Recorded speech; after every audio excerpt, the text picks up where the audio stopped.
Well, mine was a series of exploratory discussions in Geneva with the humanitarian agencies of the UN system. And these are agencies with vast experience around the world in humanitarian problems such as what we've just been facing. So my meetings were about trying to find out that if the government of India and if the state government of Kerala needed UN assistance, what could it consist of and what they'd be prepared to do. So it was purely informal and exploratory. I went on my own initiative and at my own expense.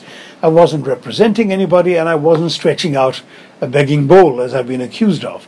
I was there to find out professionally, and I had some idea from my own UN career, to find out professionally what could be done and how to do it. And on that basis, I must say that I found the meetings and the responses very helpful, very sympathetic, very supportive.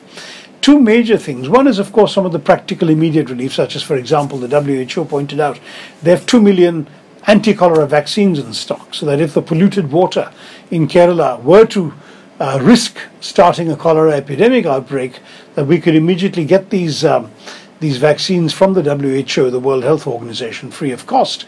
We don't have a stash like that in our country. The second larger question was that of the needs assessment, which we've already talked about, get expertise from across the UN system with world-level experience to come in and judge what we ought to be doing to rebuild and reconstruct Kerala. And then the final insight that was interesting was, I said it may be difficult for the government of India to seek assistance directly from the international system. But the UN system doesn't need us to go and beg for it.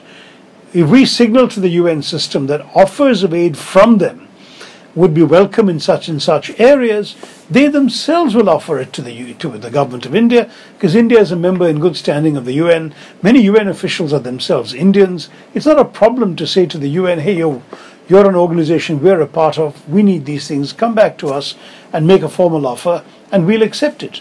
And the government of India just has to assure the UN it's not going to object, and that such an offer would therefore be welcomed by the state of Kerala.